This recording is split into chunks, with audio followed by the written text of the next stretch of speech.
Tuwing lagay ay alanganin ng dalangin sa Ama, katatagan para tanggapin ang mga bagay na di na maiiba pa, at katapangan para baguhin ang maaari pa maisalba, at karunungan upang matutunan ang pinagkaiba ng dalawa.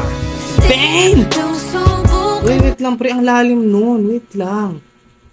Breakdown natin yan. Sobrang lalim at sobrang ganda nun. Sa tuwing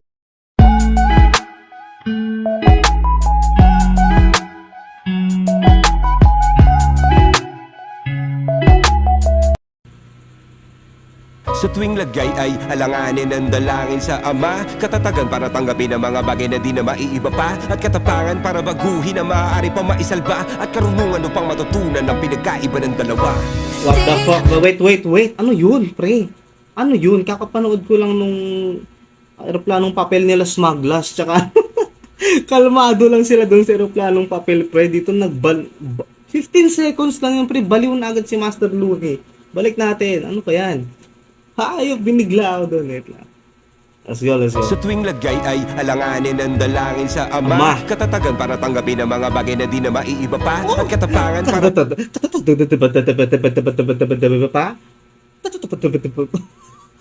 Damn, okay, let's go, pre. Hayop na yan. Ano ba? Gusto ko yun. Sa tuwing lagay ay alanganin ng dalangin sa Ama, katatagan para tanggapin ang mga bagay na di na maiiba pa, at katapangan para baguhin ang maaari pa maisalba, at karunungan upang matutunan ang pinagkaiba ng dalawa. Damn! Wait lang pre, ang lalim nun. Wait lang. Breakdown natin yan. Sobrang lalim at sobrang ganda nun. Sa tuwing lagay ay alanganin ng dalangin sa Ama, katatagan para tanggapin ang mga bagay na di na maiiba pa, at sa tuwing alanganin daw, parang may problema ko or parang alanganin sa buhay mo, ano yun, dalangin niya daw kay Ama na, ano yun, na matanggap, yung parang ma-accept niya yung ano, yung sa tuwing lagay ay alanganin ng dalangin sa kay Ama, Ama, katatagan para tanggapin ang mga bagay na di na maiiba pa. na every time na may mga problema o alanganin, ang dinadalangin niya madalas kay Ama or sa Diyos na sana ma-accept niya na hindi na maiiba o hindi na mababago yung mga nangyari. Okay, so yun, yung matanggap, yun na hindi na mababago pa yung mga nangyari. Isa yun. At katapangan para baguhin ang maaari pa maisalba, at karunungan. Tapos, katapangan para baguhin yung mga nangyari na yun o yung mga kamalian. Unang-una, matanggap na may mali. Tapos, katapangan para ayusin yung mali. Okay, ano tong pangatlo? Pang matutunan ang pinagkaiba ng dalawa. Ano yung pangatlo? Sa tuwing lagay ay alanganin ng dalangin sa kay Ama, Ama, katatagan para tanggapin ang mga tanggapin, bagay na di na maiiba acceptance, pa, at katapangan para baguhin ang katapangan, maaari pa maisalba, at karunungan upang matutunan ang pinagkaiba ng at karunungan para malaman mo yung pinagkaiba ng dalawa. So, yung isa ay acceptance, kailangan mong tanggapin para hindi ka na masaktan na mga bagay na tapos na hindi mo na dapat isipin o hindi mo na dapat gawan pa ng paraan. Samantalang yung isa naman ay katapangan para ipaglaban. So, yung nakukuha ko dito is pick your battles. Yun yung sa tingin ko nakukuha ko dito na syempre kung sa tingin mong ito ay dapat mong gawin, ito ay dapat mong gamitan ng tapang para salbahin to, gamitin mo yun. Kung yun naman yung bagay na wala ka nang magagawa, hindi mo kontrolado, wag mo nang gawin. Tapos katalinuhan para alam mo kung alin sa dalawa yung kailangan mong gamitin sa oras na yun. Ang lalim nun pre, hayop na yan. Ginawa niyang isang verse lang na ganun, isang linya lang ganun. Hayop. Susubukan ko naman ako malma, pero ba't ganun? Nagsikalat mga ubod ng tama. Ano to? Kaliwat ka na sila'y nagmamanon. Talagang susubukan ka, pero di ko papabayaan ang sarili kong kapayaban. Oh, damn! Nangahatak pababa ang alimango sa timba, kapwa kababayan itatrato kang iba. Imbis na itaas ka, ibabash ka pa nila, tapos biglang magiging fans pag international ka na. Wow! Huwag mo na lang pansinin para di ka naaanoy. Naiinis na babaliw na paparanoid kapag pinatulan mo ang stupidong lasing na nagmamaoy. Parang sinabuyan mo ng tubig ang mantikang nag-aapoy. Handa na boy, maraming sasalubong sa daluyong mga dudong na akala mo marurunong. Panay gusto lang ay tensyon para maugong. Mga patay gutom sa atensyon, dapat pinapatay sa gutom. Wow, pre, so double meaning.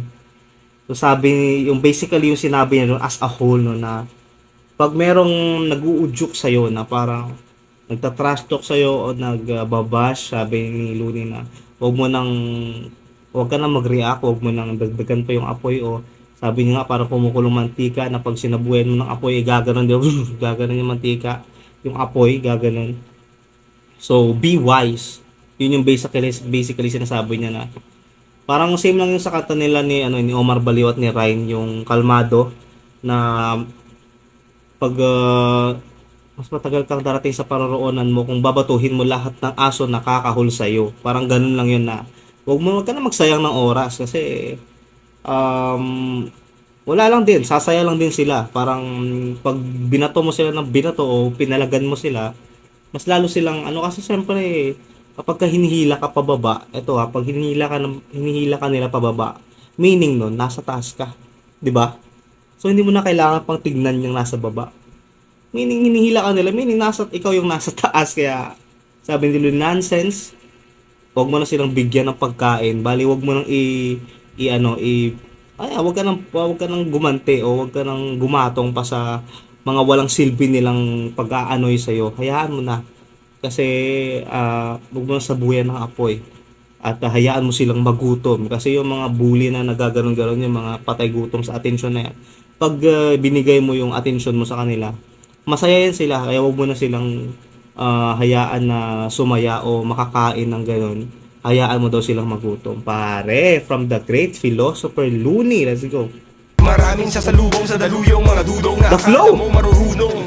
Panay gusto lang ay tensyon para maugong. Mga patay gutom sa atensyon dapat pinapatay sa gutom.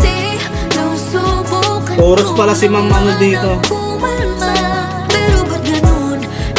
Ganda ng chorus din. Hollywood ka na sila'y nagmamanman. Talagang susubukan ka, pero di ko papabayaan ang sarili kong kapayapaan. Man, na. Sa panahon ng internet, uso ang pamumuna. Di pwedeng laging init ng ulo ang nauna. Bago ka magsisi sa dulo, dapat matuto kang maging payapa ang isip, ang puso at kaluluwa. Damn! Marami magpapapansin, para lang makatabi. Dapat wala kang pake, magpakalalaki ka pre. Hayaan mo sila, wag ka na lang gumanti. Kalaban niya, sarili niya, wag mong bigyang kakampi. At hindi ka lang sisirain talaga.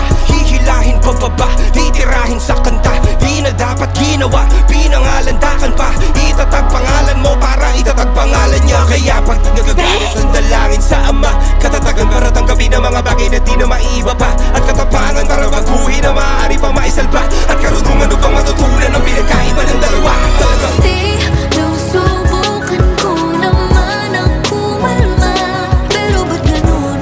Nagsikalat mga ubod ng tama. Kaliwat kanan sila'y nagmamanman. Talagang Damn, mga hayop, punyeta. pero di ko papabayaan ang sarili kong kapayapaan. Di na para lumaban pa. Wala sa diksyonaryo ko na bumababa pa. Di kahit mo hindi na para patulan pa.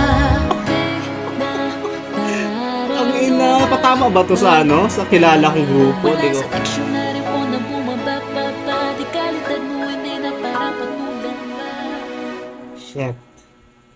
Pang tali pa ba yung kalidad? Hindi ko alam kung may patama ba to sa mga I don't know, and I don't fucking care, no. Babe! Apoy, pre. Wait lang. Sa lahat ng napanood ko, maliban sa tugmang preso, ito yung gusto ko magkaroon ng music video, pre. Yung totoong music video. Ang ganda, no? Philosophy, ang ganda ng mensahe. Diba? Tapos bagay siya kay Looney kasi nga naman, ang daming mga nagmamagaling, no? Ang daming nagka-trash talk. Alam mo talaga, may aret, no? Yung mga madami ako nakikita sa internet, pre. Hindi ko lang alam.